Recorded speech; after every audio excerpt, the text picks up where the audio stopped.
Jeanne Vendor, Rodrigue, Pierre Blériot. Nous prenons donc le thème inscrit à l'ordre du jour ce jour. Ce jour, nous parlons des fortes fortunes avec une interrogation. Toute forte fortune est-elle satanique? Jeanne Rosine Vendor. Lorsqu'on est excessivement riche, est-ce que cela signifie automatiquement qu'on a pactisé avec le diable, en d'autres termes? Je ne suis pas d'accord avec cette idée, parfait. L'homme peut être riche naturellement. Je dis bien excessivement. Excessivement riche. Moi, j'en connais des personnes riches excessivement. Mais cela a été un doigt de Dieu. Il y a des personnes qui naissent et qui sont déjà dédiées pour être riches. Richissimes, en quelque sorte. Il y a d'autres personnes qui deviennent riches avec suivant un travail acharné. Il y a des personnes qui deviennent riches en collaboration avec le satanisme. Ouais. Je vais prendre le cas des personnes qui sont nées pour être riches. Parfois ici, il y a des enfants qui naissent des familles pauvres, mais selon le travail acharné qu'ils abattent, ces enfants accumulent une richesse déjà intellectuelle. Parce qu'on n'est pas riche seulement sur le plan financier. Sur le plan intellectuel, lorsque vous avez des idées, parfois ici, vous pouvez construire toute une ville et de bonnes idées.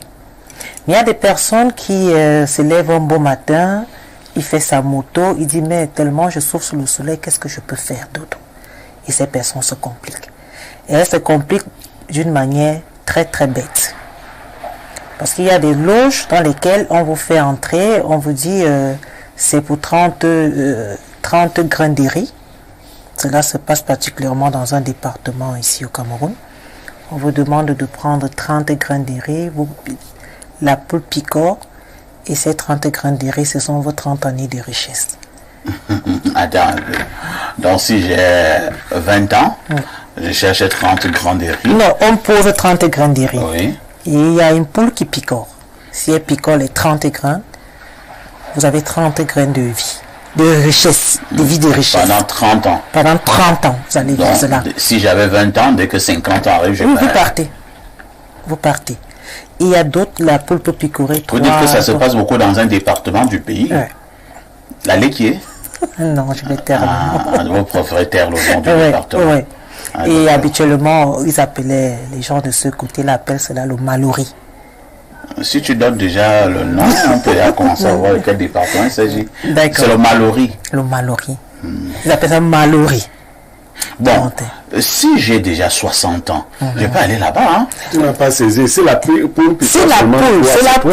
C'est la poule qui détermine ton nombre d'années de richesse. Si la poule, tu comptes un grain, ça veut dire... C'est une année. Alors, on a un risque. Il y a un risque. Tu voulais aller parce que tu te disais que tu attendais Effectivement. Donc, comme nous le disons toujours, la richesse, à un moment, elle peut être divine. Donc, comme je le disais à l'entame, il se complique la vie pour pouvoir vivre comme les autres. Mais je pense que lorsque nous avons un travail acharné, ce dont nous faisons, par exemple, vous êtes là, parfait, tu travailles tant d'années, on ne voit pas. Un matin, vous pouvez être récompensé d'une autre manière, sans toutefois vous salir les mains. Et vous devenez riche, on dit parfait à tremper. Ça, c'est toujours l'idée du Camerounais ou de l'Africain. On ne peut pas regarder que vous avez eu à travailler tant d'années. C'est comme Blériot, aujourd'hui, on dit il est sectaire. Mais c'est quelqu'un qui a travaillé de fortes années. Il a beaucoup travaillé, mais les gens ne le savent pas. Aujourd'hui, on dit il est compliqué. Mais d'une manière ou d'une autre, il accepte, parce que c'est ça les idées des personnes. Un vrai homme doit être compliqué. Et si je prends mon exemple parfait, à un moment dans ma famille, tout le monde disait que je suis compliqué. Les gens disaient qu'elle sort de nulle part. Comment est-ce qu'aujourd'hui elle devient chef d'entreprise et de combien d'entreprises? Les gens ont dit que je me suis compliqué, mais les gens n'ont rien compris, que j'abattais un travail en arrière-plan. Les gens ne le savaient pas. Donc jusqu'à présent, des gens, même quand ils veulent t'affronter, disent non, son argent il est compliqué. Mais on ne sait pas que tu te battais à vendre du bâton sur la tête. Les gens ne savaient pas cela. Donc moi je me dis, une forte fortune ne doit pas toujours être satanique. Parfait. Merci Rosine. Pierre Blériot a un grand personnage, hein, et même personnalité, qui est parti de ce monde. Charles Attebeil est né. Dans ses envolées, il disait souvent quelque chose, il disait derrière chaque grande fortune se cache un crime. Charles était excessif Bon, là, il faut quand même prendre ça avec beaucoup de sérieux aussi. Non, il faut prendre ça avec beaucoup de sérieux, même si Charles était quand même expert dans l'extrapolation. Parce qu'il disait par exemple que les Camerounais ont bu l'équivalent de la Sanaga. À litre de bière. Bon, Soit 12 millions. bon, il était un peu excessif. Non, dans la majorité des cas, les très grandes fortunes cachent de grands crimes. Mais voilà, il faut aussi reconnaître que Dieu n'a pas laissé à Satan seul de régner sur le monde. Il s'est réservé quelques échantillons. Ils sont représentatifs de sa bonté, de sa miséricorde et de sa bienveillance. Ils sont rares. Ils sont même quelquefois des fortunes qu'on n'imagine pas. Celles qu'on soupçonne même le plus sont souvent le fait de la grâce de Dieu. Et celles qu'on croit être naturelles ne le sont souvent pas. Disons que le monde actuel voue un culte particulier aux démons. Ils ont confisqué les biens et ils veulent soumettre tous les autres hommes à leur pratique pour accéder à la richesse. Vous savez, quand vous êtes aujourd'hui au Cameroun, en Afrique et autres, vous connaissez les principaux critères. Pour être dans certains milieux, il faut soit ramasser la boule, il faut... Donc, pour qu'on vous donne... Ramasser la boule, ça veut dire quoi? Je sais pas, pour qu'on vous donne de grands marchés, puisque c'est les voies les plus connues, la richesse a été confisquée. Mais il existe des legs. Je vous ai dit, la richesse, même la fortune, vient du latin fortuna, qui signifie le hasard. Il y a des gens qui, même à des jeux, ont gagné beaucoup d'argent. Du fait, quand Dieu veut vous bénir, il organise les astres de telle sorte que votre bénédiction arrive par une excuse ou quelque chose de bizarre, quand c'est Dieu.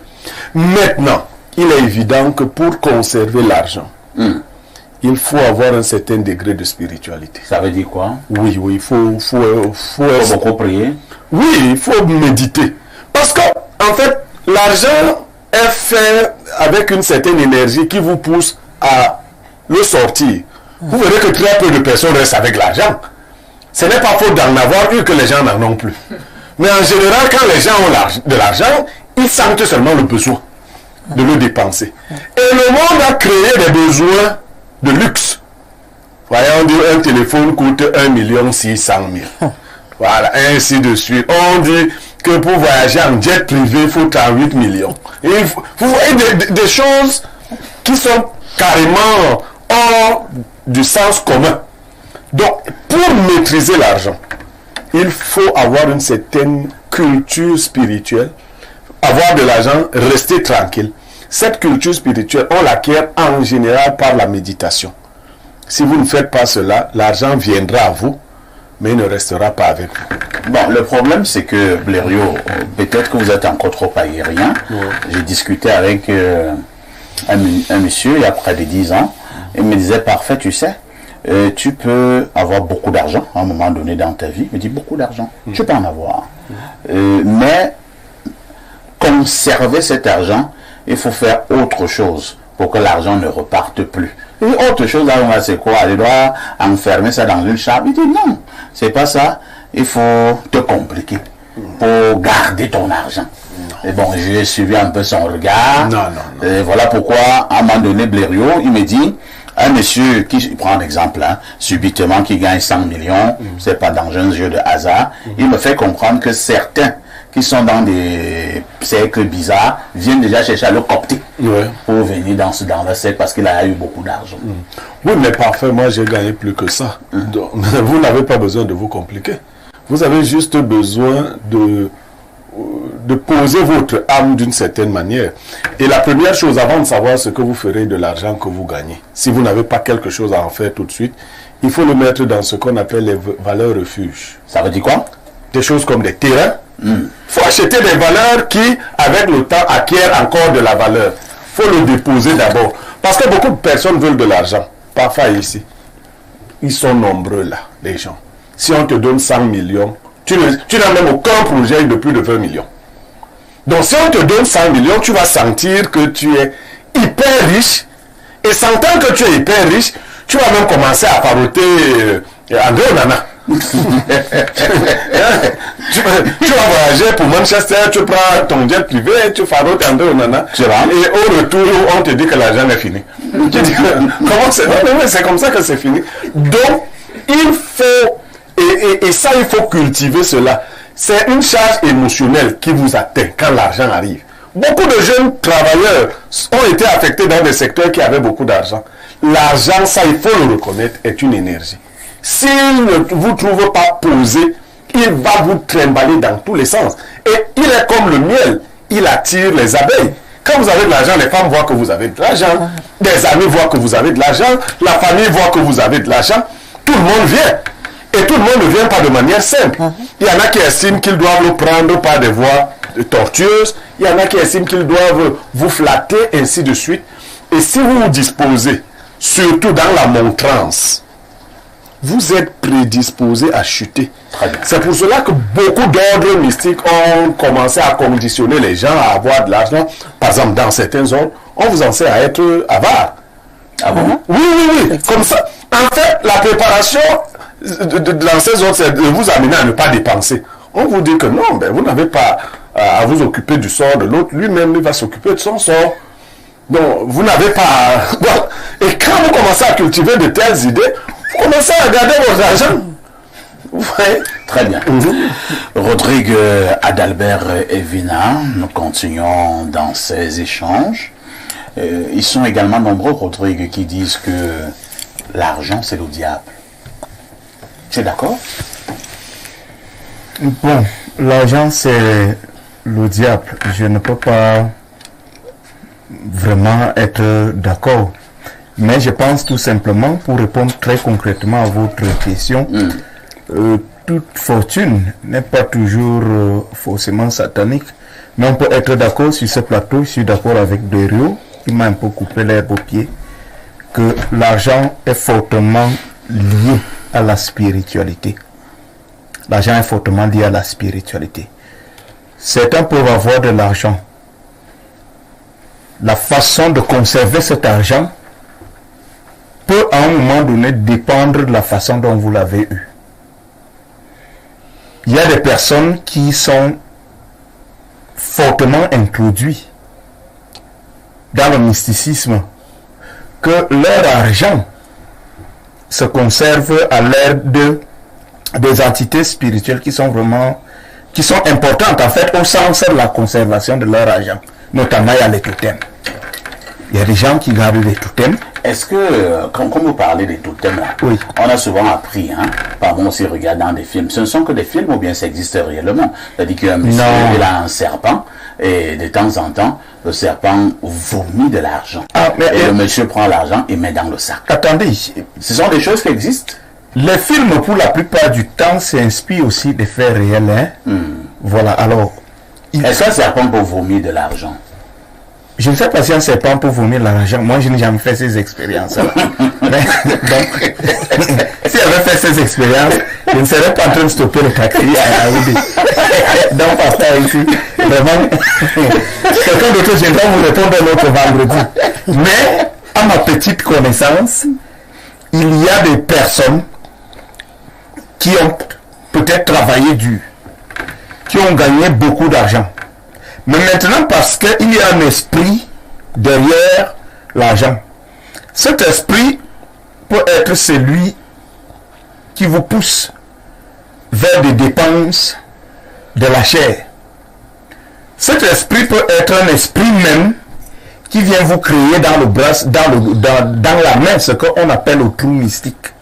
La main percée. Ça veut dire la main percée, ça veut dire que vous avez même cet argent, mais c'est quand l'argent est là qu'il y a tous les problèmes de la vie et les problèmes les plus importants. Soit c'est votre mère qui menace de mourir, soit c'est votre frère que vous aimez. On doit l'opérer. Voilà, on doit l'opérer, qui va aller en prison. Voilà donc. À chaque fois que vous avez donc des moyens, des situations fusées de partout, qui sont de nature à faire en sorte que, effectivement, l'argent s'évapore. Vous soyez en train de dépenser encore et encore. Mais toujours est-il que vous ne pouvez pas être assis au sommet d'une fortune et penser que vous devez tout simplement méditer sur les voyages de l'apôtre Paul entre Palestine, Rome et tout ça. Ah bon? Non, non. Il est clair que certaines fortunes exigent de manière absolue, je dis bien absolue, une forte initiation, en fait une forte préparation spirituelle. Pourquoi? Cela signifie donc que la Préparation spirituelle, Blériot parlait de cet argent qui est comme le miel qui attire des abeilles. Vous avez de l'argent, mais vous n'êtes pas sûr que toutes vos femmes vont vous servir les repas ordinaires. Voilà un tout petit peu. Vous avez parmi vos femmes celle qui viendra vous servir une nourriture avec un condiment de trop. Peut-être c'est pour que vous fermez un peu vite les yeux. Ça peut même être votre fils qui devient votre adversaire. Mais vous serez la cible de toutes les convoitises. Et donc il faut parfois même les plus grossières. Bien entendu, il faut se protéger. C'est là où je parle d'initiation. L'initiation en ce moment-là ne traduit pas absolument le désir, soit de faire vraiment ce qui est méchant, ça veut dire verser du sang ou faire quoi que ce soit, mais avoir des dispositions spirituelles qui font en sorte que vous soyez infranchissable, vous soyez intouchable. Très bien. Alors, toute fortune n'est pas forcément satanique, mais il y a que spirituellement ou mystiquement, l'argent est lié à ces choses-là. Bonjour à votre riche panel. Je suis votre émission tous les jours. Quant à la richesse, 1, il y a des riches naturels, 2, des riches compliqués. Quant à ce que la dame dit, c'est vrai et c'est à Fombot. C'est à Fombot? Effectivement, c'est dans le nom. Dans le nom. Ouais. C'est là-bas que les coqs picorent du riz à la recherche de l'argent.